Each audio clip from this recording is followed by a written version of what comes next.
This episode of Chat and Chew is sponsored by 30 and 2 CPR. Unfortunately, we don't always know when tragedy will strike.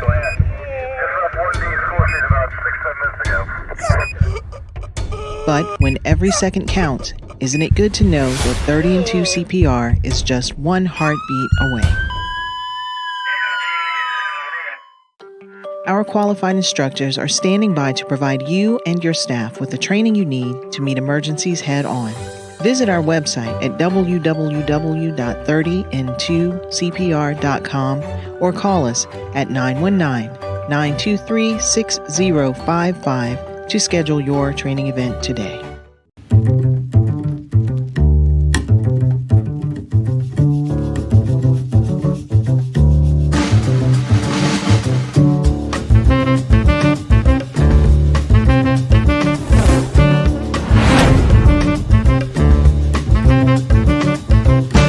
Please make sure you follow us on Facebook, like and subscribe to our YouTube channel, and of course, hit the bell to activate notifications that will remind you when we're on. Please be sure to leave us a comment to let us know how we're doing. We'd love to hear from you.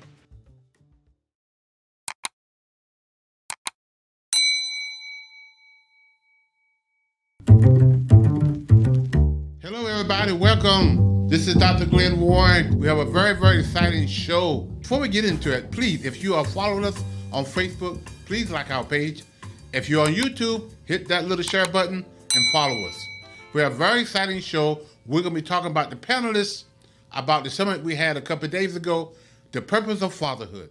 I know some of you are watching while you're eating your dinner, so let's chat and chew while you do.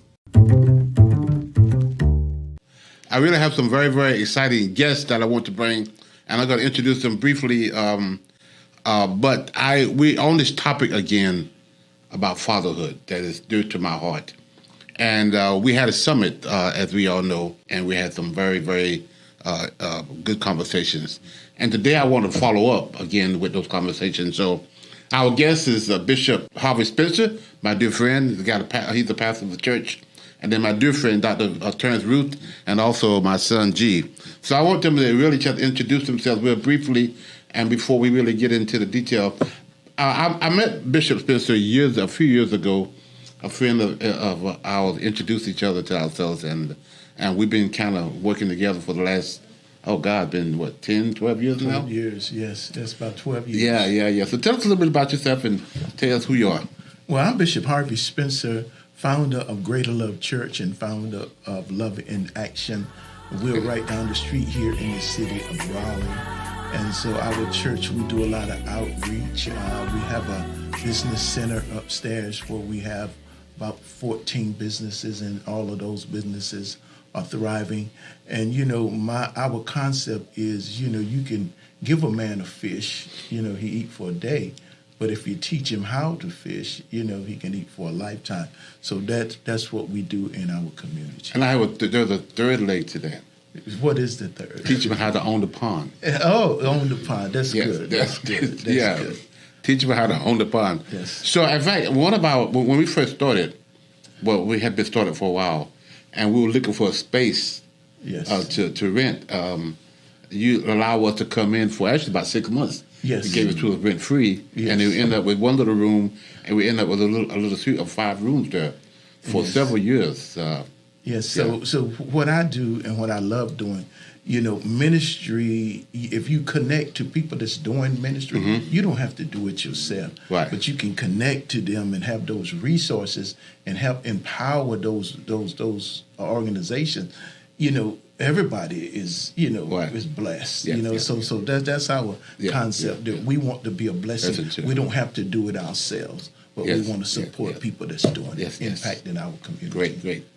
And we have Dr. Terrence Ruth, which I met a few years ago. Actually, you did a forward to my second book, when Love is Not Enough to Break Another Child. Tell us a little bit about you. Yes, I'm a professor at NC State University. Okay. I'm in the School of Social Work and Africana Studies. Okay. But I have a personal passion for fatherhood, and particularly the future of fathers. Right. The next generation, how will we see fathers? And then if we zoom in a little closer, Black fathers. And so I lost my father to cancer, But I learned so much in his life that it's allowed for me to reflect in my own childhood and in my son's life, who's 9. So it's just a personal passion of mine to live in this topic. How old were you when your father passed? So I graduated my bachelor's, and he was diagnosed with prostate cancer. I graduated my PhD, and he died that next year. Wow. So 2014, he passed Sorry on. to love it, yeah. All right, cool. So, and the next one is my dear son, my oldest son. We call him G. I don't think he liked the name Glenwood. Not a fan of it. All right, I'm G. Like I say, I'm Dr. Warren's oldest son. I'm the operations manager here at Fathers Forever. I run his day-to-day operations when it comes to our 5 transitional houses. I'm also a master barber. I've been barbering going on 16, I think July makes 16 years. I'm the owner of Sharp Image Grooming and soon to be purchasing the second barbershop. So I use the barbershop to, one, cut the guys who come in our program and use it as an opportunity to talk to them, encourage them. And I just recently got my certification to be a life coach. So we'll be doing some work with that in the near future. Yeah. So I wanted to welcome all our guests to our guest audience. So today we really want to talk about fatherhood as we do.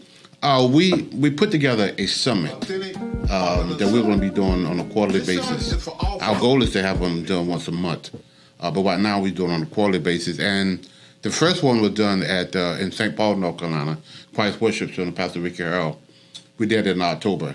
And so my friend, Pastor Bishop Spencer, we did our second one, which was January the 27th, last Saturday, of the summit. And we want to talk about the summit. At the same time, we're going to go into some more information about fatherhood. And so as we dove into the summit, we had a round table, and then you came up and did the speaking on fatherhood as well. But I really want us to kind of dialogue about, one of the guys asked a couple of questions that was very pertinent into what we're dealing with. And so what was your takeaway of this summit? Well, I think it was very successful. Seemed like it wasn't a lot of people that we thought, we should be there, but who was there, I believe it was impacted with all of the information from all of the panelists.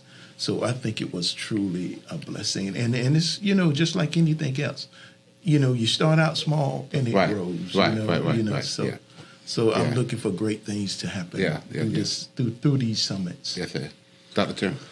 I was moved by, one, it was efficient. It was some of these conferences can keep you and you not learn. It was efficient, but also it was a call to action to not just be a father of your biological child, but there's a replacement father call to action. I thought that was powerful, especially on this topic. Most of the time they just say take care of your child. Right. This one was like take care of children. So, Right. Okay, we're going to talk about that definitely. What were your takeaway, G? That, like Bishop Spencer said, we might not have as much people as we wanted to, but the people that were there was impacted. I was impacted. Even being the age that I am now, I still learned from guys who were older, who went through things. Maybe I didn't as of yet, but I still at the cross where I can help younger guys because I can relate to some of the things that he said, and I've been through some of the things that he said. Right. So me and him had a conversation after the fact, and I just encouraged him, like, hey, I'm on the other side of what you went through. Right. I'm telling you can get there. You just got to push through. Right. Don't give up. Just keep pushing through. Right. Yes. Men in general, we need a place where we can come together and vent and talk. We need to be a part of something that's bigger than ourselves. Mm-hmm. That's why we call the Dallas Cowboys our team.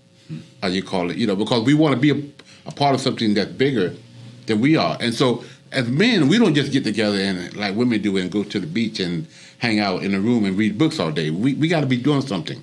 And so with that in mind, when fathers get together and talk about things that we need to empower one another, one of the words that we use a lot now, and it's empowerment and then equipping. But empowerment is just as important to me. It's just as important as the word equipping, because empowerment means there is an emotion connected to it.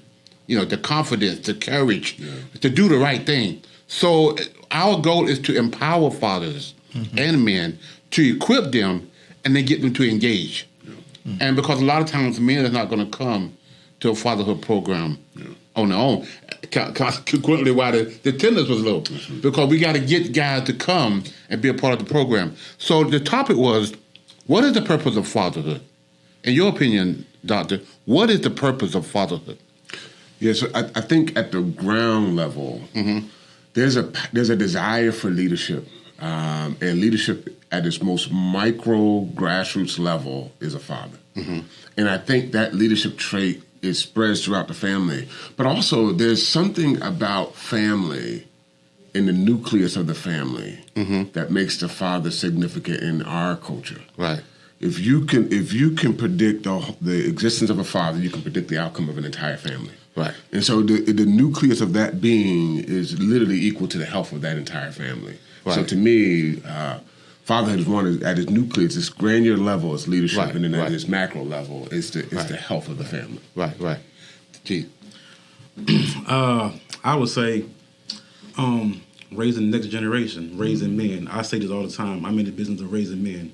I have two sons, one 18, one 5. I have 2 other nephews. And just being in barbering itself, I've seen kids go from 10 to now they're off in college, and I feel like I'm a part of that. Raising men, okay, I give them encouragement. I give them the love that they don't need. Especially with ones who don't come in with a single mother, who don't have that fatherhood, that father figure in their life. I get phone calls from single mothers all the time. Can you talk to my son? Yeah, this is what I'm here for. I'm here to ensure that my sons and every child around me is the best version of themselves they can be. So, in my opinion, fatherhood is preparing young men, whether it be black, white, anything, especially young men, especially my boys and the ones I encounter every day, to be the best version of themselves they can be. Right. Yeah, I agree with all of those. And the Bible said, train up a child in the way they should go. So it's a responsibility for the father to really put good values in their children. You know, when children, when we are born, we don't have to be taught to do wrong. Right. It's automatically, But the Bible understands that we need to be there to teach them, what to do. That's right. Right. Right. A kid, a kid go eat and they have things around their mouth, cookies, and they'll lie. It's just innate in us. Right. So that father has a responsibility, the father and the mother, to train. Right. Right. It's okay, Right. to say you messed up. And so that's what I think. I agree with the rest of the. So the foundation, if a building, if fatherhood is the foundation, and we all believe that it's the foundation. When God created the spiritual part, He created man first. Then out of man came woman. Out of the woman came the family.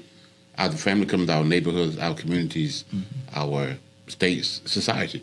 If there's a crack in the society, you got to go back to the communities.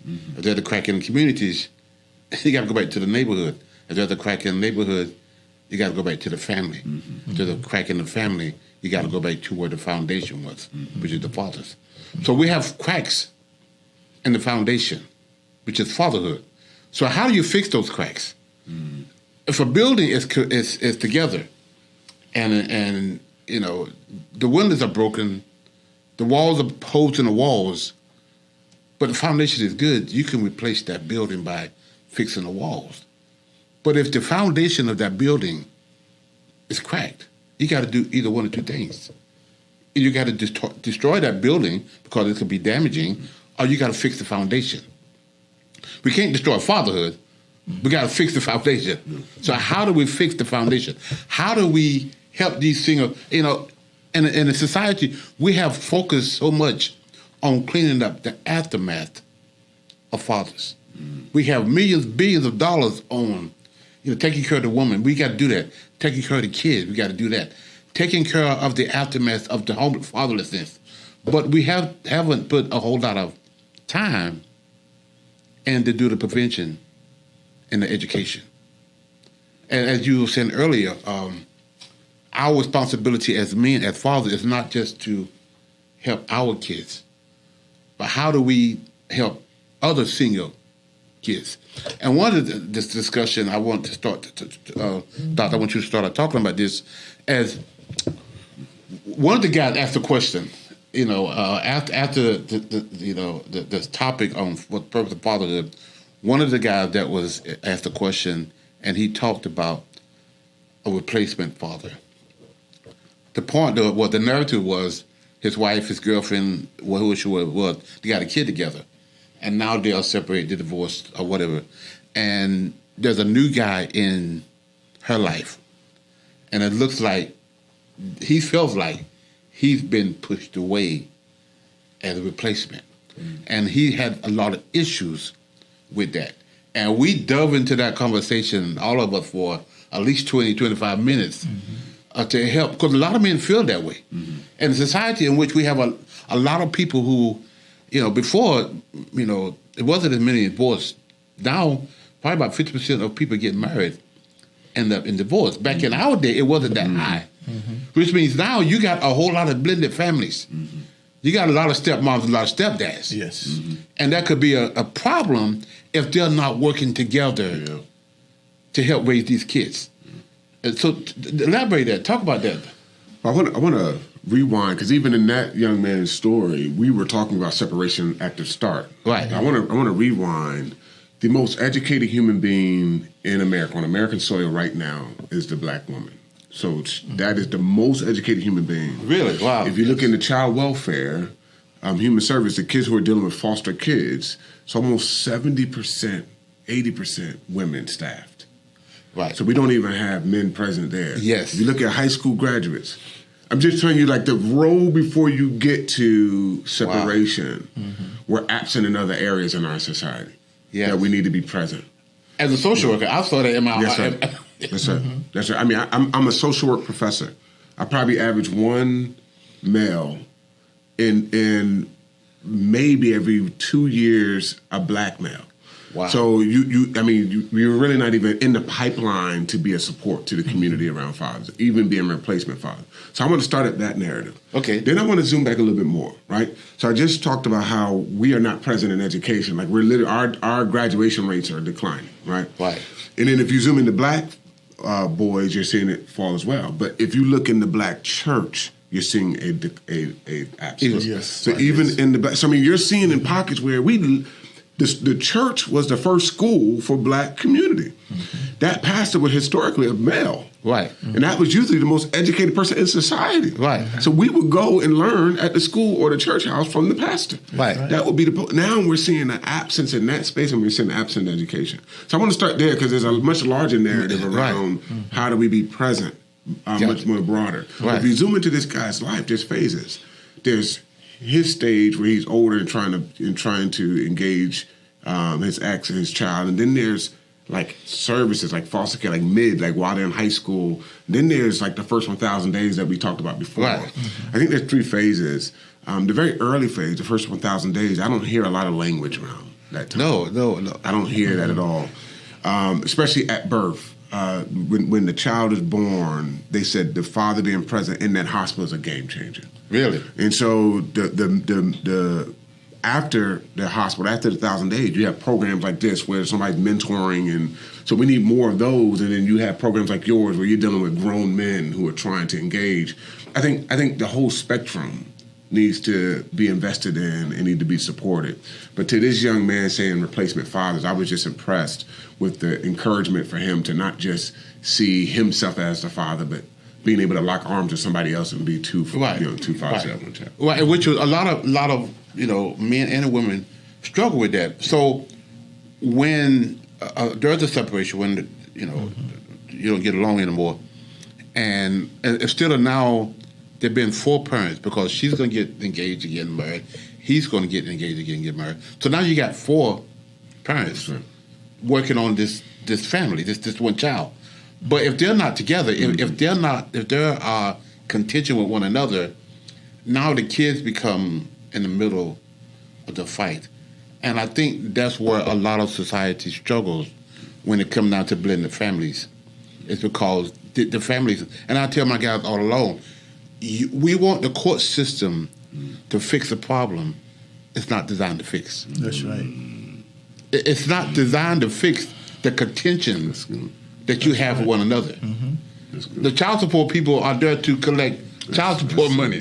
They can't fix your problem. So we do have a systemic problem, yes. Yes. But we also have an individual problem. That's right.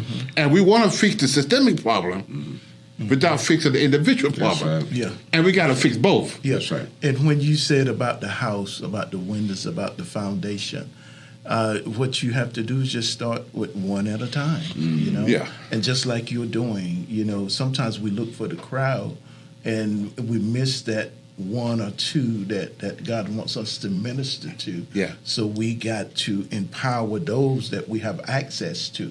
You know, Right. just like if you're going to restore something, if you're going to restore a cabinet or something, you got to have access to that cabinet to restore. So as long as we got access, you know, we can build and we can restore. And so sometimes, as you know, with me as a pastor, you desire the big church, you desire the crowd.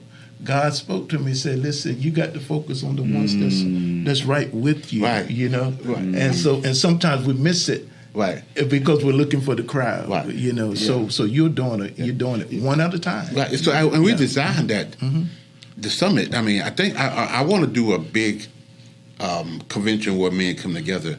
That's all well and good. But it's in those small crowds Yes. and those like we did this past weekend that we got to just dissect Yes. this whole thing Yes. of what a replacement parent father is, which a lot of men are struggling with. Yes. If the contention is between her and him, and she's not allowing him to see her child, and she's got a new dad in, this man now is sitting on the sideline, Yeah. and he's angry and he's mad, and sometimes he take the attitude, I just wait until they get 18. Yeah. And that's not good. And that's not good.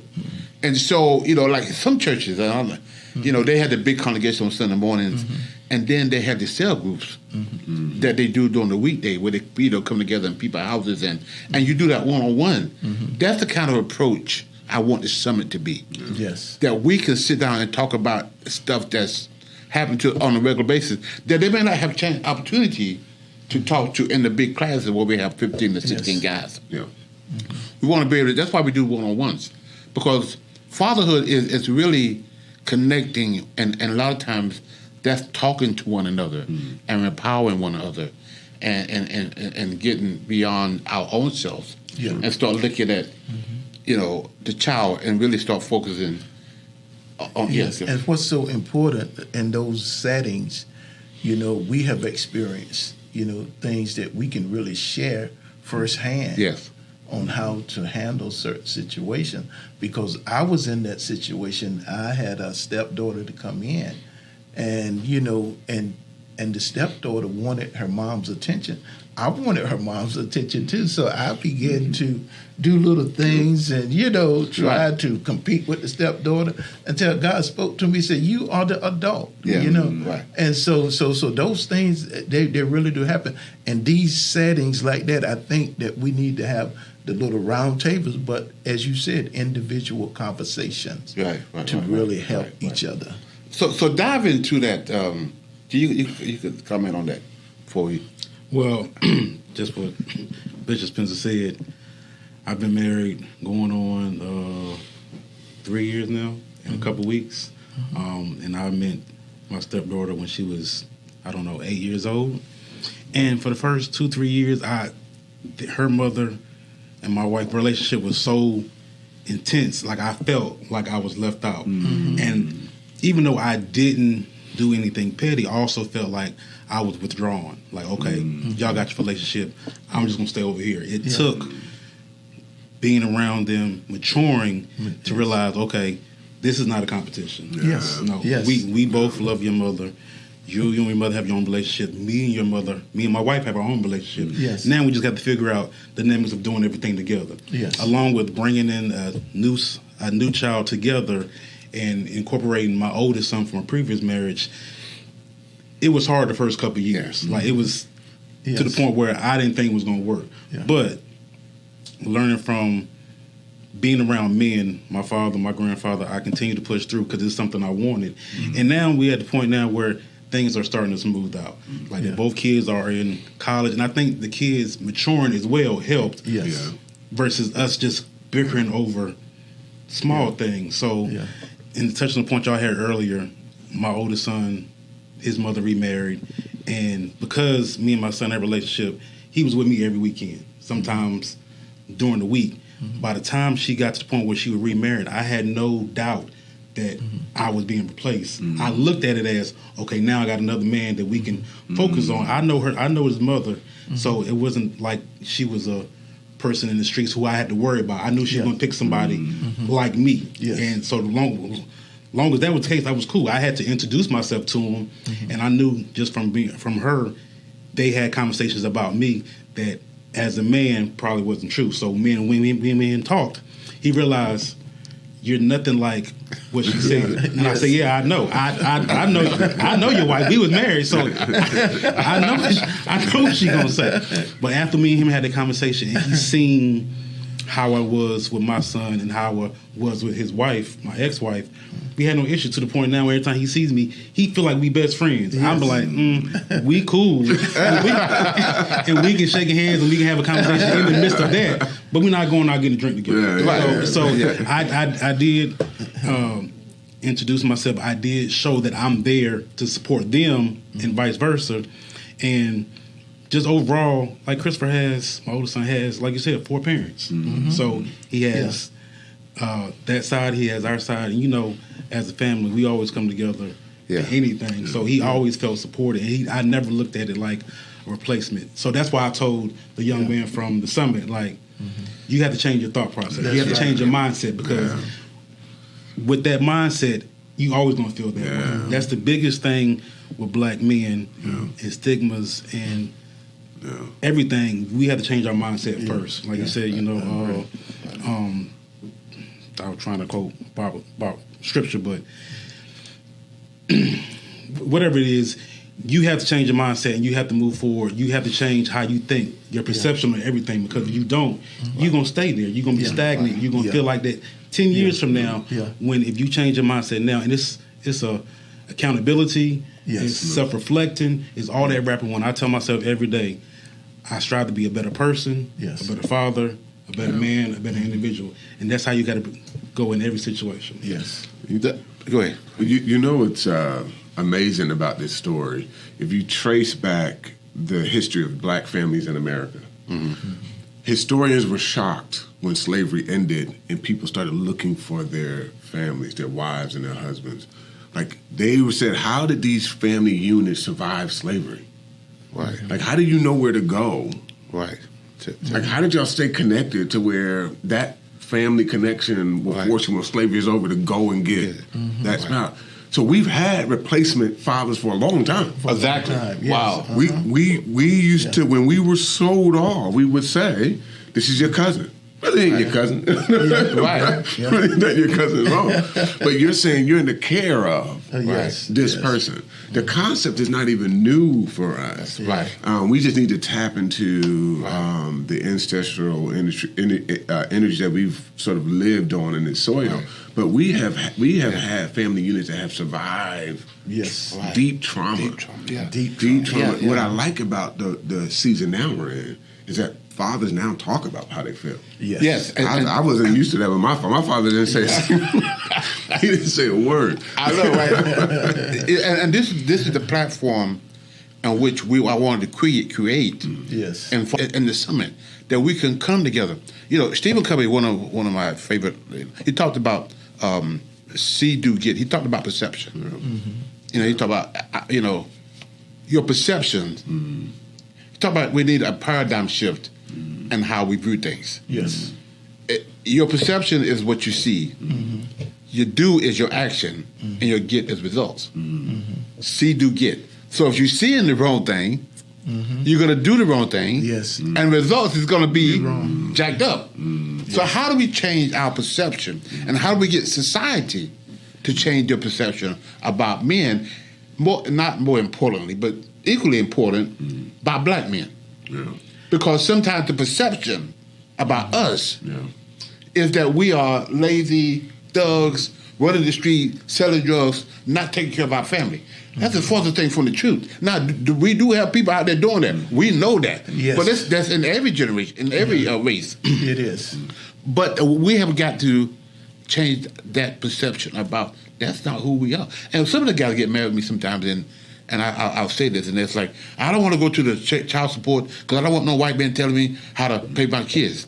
I said, like, so when did a white man have to tell you that? Yes.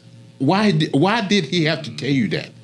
As a father, like you just said, that was inherent in us. That was drilled inside of us.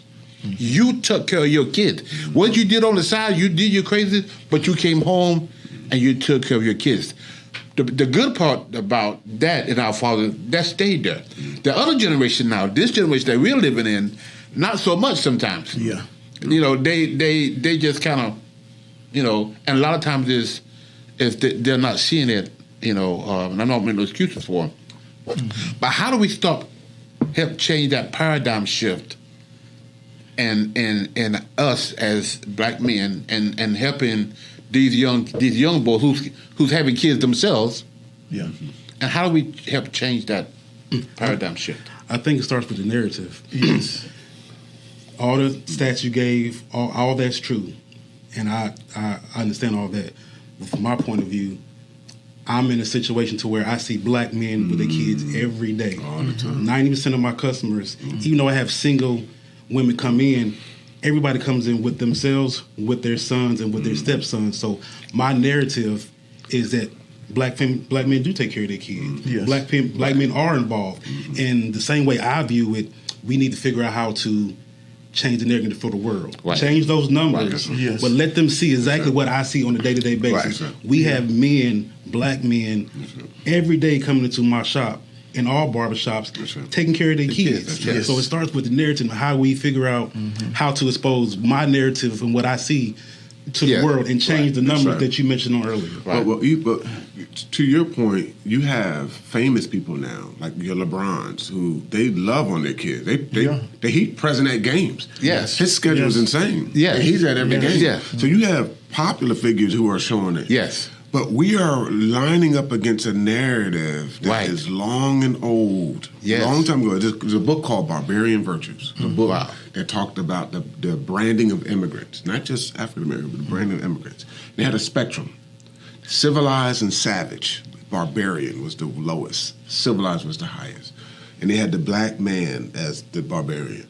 And we when they would draw pictures of us, it would look like animals. Wow. So when they say barbarian, we were next to animals. Wow. This is not Terrence telling you this is history, American history. History. So you're talking about a stigma that is ages old. Oh, yes. Barbarian, I mean, close to animal.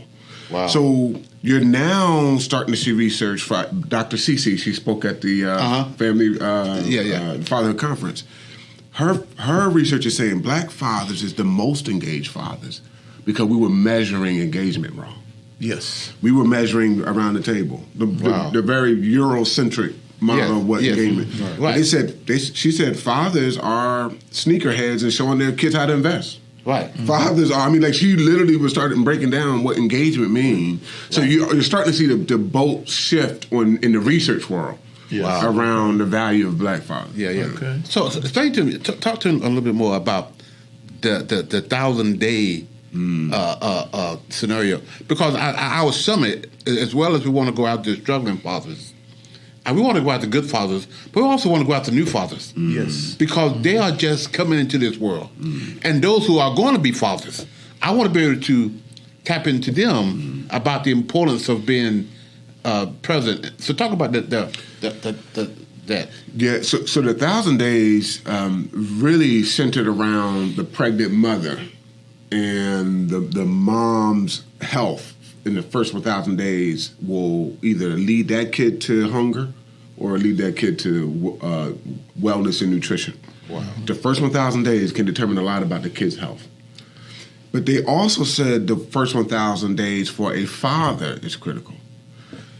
We want to start engaging once the child is old enough to engage in a relationship with us. The research is saying the first 1,000 days is everything. it said that you can tell if the kid's going to own a home by how engaged you are at the first 1,000 days. It determines how long that kid will be married the first 1,000 days. It determines how much they will make a year when they get older, the first 1,000 days. But more importantly for me, because my role was to just talk about the role of a father in education, schools can predict whether your kid will drop out, just work in the workforce without a degree, or go off to be in an Ivy League school by the 3rd grade. They don't need their whole life.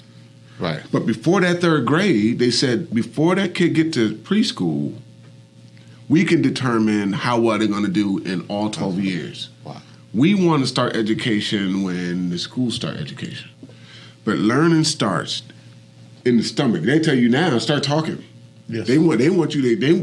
We want to hear that father's voice in the stomach. Yeah. But that first 1,000 days is critical, and most of the time it's ignored in research, conversation, dialogue. But there is a body of research. The Perry Project did a study, and it took 20 kids, and they split them into 2 evenly.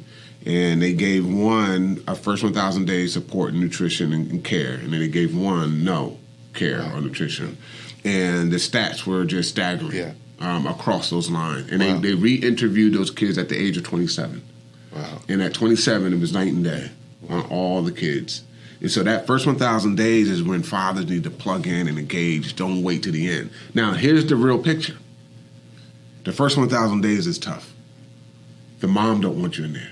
Right. When you enter the hospital, they act like you don't exist. You can keep going. They don't put your name not on the birth certificate. Yes. You're not invited even to. Yeah. So there's a practical, difficult moment in the first 1,000 days. I want to be real about that. Yes. But that moment is critical. Yeah. Yes, and it is possible. Mm-hmm. Yeah. Because I was in my children's life through, when my wife was carrying her, I would talk to her. And I have some stepchildren that it's almost proven because in my life, that's how it was. Not that my other children are not successful, though, because I was a part of their life. But the ones that grew up in the house, after she was born, I watched my daughter, so my daughter has a relationship with me that the rest of them don't have. So it is a real thing too, that by being there, even before birth, before they're born, One of the classes that we do on statistics. We do a whole class on statistics, and I start out by saying, give me a definition of what statistic is, versus a survey, versus a poll. A poll in a survey is opinion. I want your opinion about something. Yes. A statistics is based on facts. So when you got 70% of high school dropouts come from fatherless home, we take all 10 of those statistics and we'll talk about, and that's the quietest class. And sometimes they walk away from there kind of angry. And I said, I'm not here to make you feel bad. I'm here for you to understand the significance of your presence, or the devastation of your absence. That's the purpose of this. Yes. And so when I'm sure where I was at. I watched this TV program where they had a baby just born, and the baby was asleep. When the father walked into the room, the baby didn't wake up, but he started moving around. When the father left, the baby went back. When the father walked back in the room, the baby started moving. Still, because there's something about the father's presence. And that's what we have got to change the narrative about us individually. Because once we change that narrative about us, it's going to spill over to society. Yes. We have to get it first. Yes. We can't let society tell us how we should feel about our kids. Even though they're saying this is wrong, I can't let that bleed into me. I got to show them that I'm responsible. And there, like G said, and we all said, there are so many responsible fathers out here, but they're not on the 5 o'clock news. That's right. That's right. So we, as we have the opportunity now. We have social media. We have opportunity to present this data. And so let's do it, you know, and you're doing it. So that's why I support you, because this is necessary. What you're doing is really needed in the community. So I wish that you would just get behind what he's doing, because he's making an impact, you know, and changing lives. I love what you shared. I just ran for mayor, and we wanted to deliberately run as a father, wife, and child. Mm-hmm. We wanted the city to see. Right. And my motto is, if I'm there, my son can be there. Yes. Right. If I'm lecturing in class, my son will be sitting right there. Mm-hmm. They call him my shadow. If I'm there, I don't want them to see tears. I want them to see a father. Oh, wow. If I'm in a committee meeting, if he can withstand committee meeting, you want him to be there. Right. The people know. Right. Miles may be with Terrence when he comes. I don't prohibit him from any space. Wow. That people can see a father. And I love what you said. You said your son has been tutored all the time, and which is something that I don't know. I didn't embrace that. I didn't know it. But we need to start making sure that our kids, and not only just going to school, but get the tutoring that they need to not just keep up. But to stay ahead and learn things additional that's going to help you apply to stuff that we have. I think that's a very powerful. I mean, historically, we were prevented from learning. Like it was against the law. Yes. So there was a thirst when education was first given to us, and so we were learning in churches and at home. Yes. That was the first school for us. It wasn't the school system. They had to make a law to allow for us to have black schools. So it wasn't. We weren't learning, because you can lose your life. Yes. Reading. That's right. Wow. So my son learning at a young age at home is not a new thing. Again, these things are not new, but it has become something where we have back to wait for at least the kids' perception is that I'm not dumb. I don't need a tutor. Yeah. But some of the most high-performing kids have been with a tutor their whole life. Yeah, there's never been a break. You're either going to invest now and they get a scholarship later, or you're going to have to pay for remedial or pay for every penny at college. You're going to pay now or later for college for learning. So how do we change the narrative? Like, for kids, I'm going to get you a tutor, and you're going to embrace that, and still it's like, I need some special help, so I got to get some special help because I'm not smart. I'm always, and I encourage this for every human being. I'm always in a state of learning. My son always see me asking questions on the phone with somebody or reading, so he's watching me learn in front of him. Right. So I'm not just pushing him into a space and I'm back watching. I'm actually learning and engaging as well. I know we got to wrap up. We could be here until Jesus come back. But one of my mentors always said to me, some things are taught and some things are caught. Mm-hmm. We teach in books, but we catch behavior. Yes. If your son is watching you read, you ain't necessarily, hey, so you read this about reading. He's observing what you're doing. Yes. Leading by example. And he's catching, this is okay. Yes. This is what I'm supposed to be doing. This is what learning is fundamental. Reading, and sometimes we don't read enough. And right now I'm trying to pick up a book, whether it's an auto book, because I want to, I'm on this quest to find out how I can really, really engage and father and get people to understand the significance of fatherhood, which means now I got to do research. I got to study. And I can find myself sitting down at my computer and be there for hours and hours doing research and come and say, man, I never thought about that. I never knew that. Tommy Ford was here, and we had a panel. And, and we had lawyers. We had... I was there that day. That's right. She was there. But growing up, when you're smart, you're considered as a nerd, right? So we got to let our kids know it's okay to be a nerd. It's okay to be smart. It's okay to be a smart nerd.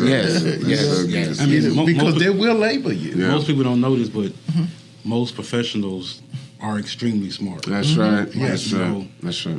Richard Sherman from. That's right. Seahawks. Yes. He extremely smart. So they're starting to see it now. And to your point, like if I known the first 1,000 days made a difference. What far as the tutoring is concerned, I would have did it. It makes me want to have another kid so I can do it, so I can try it now. but I can't. There ain't no more. But to that point, like I was there the first 1,000 days. for both of my sons. But the tutor part, never thought about it. And if, from a child's point of view, if they go into kindergarten knowing more than everybody else, I feel like that's going to be a confidence thing. That's So right. Yes. they can continue to that we now going forward. right. By knowing the information 5 years ago, right. my youngest son will probably be more advanced than what he is right now. So that's information that we need to get out. Yes, that we need to change. That we need to change the right. narrative on. Yes, for some reason I did it, not knowing how necessary it was. Wow. I had my kids in preschool, over here around, and you can see how they're doing in life. With they're doing real good. Yeah. Okay, so my team is telling me we need to wrap this up. I really, really thank you, Bishop Spencer and Dr. Terrence and G, for coming and I wanted it to be an open discussion, not just about the summit, but stuff to be. And we're going to do this on a regular basis.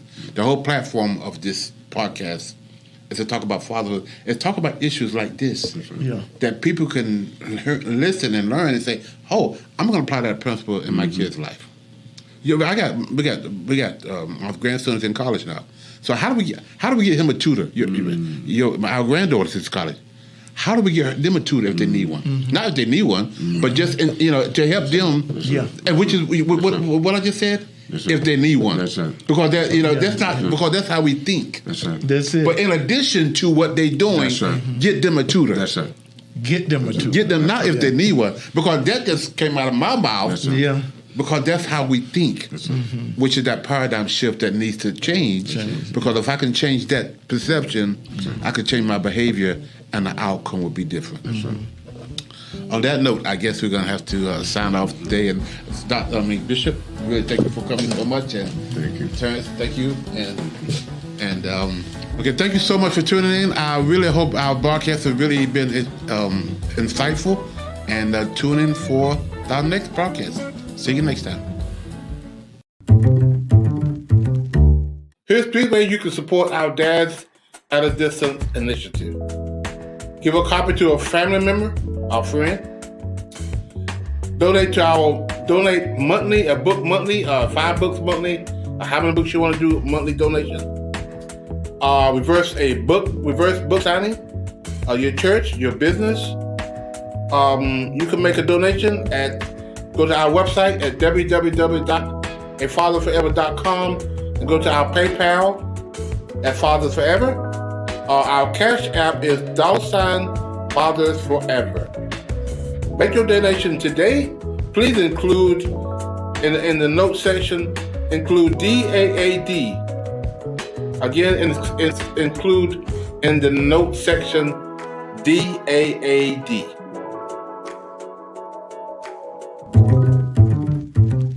If you or someone you know would like to be a part of the show, please visit our website at www.afatherforever.com or call us at 919-779-9905. The Chat and Chew podcast streams Thursdays at 8 p.m. on YouTube and Facebook.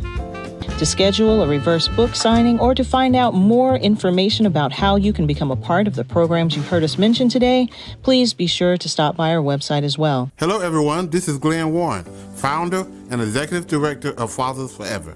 I want to share an alarming reality with you. 627,000 fathers are incarcerated that have kids under 18.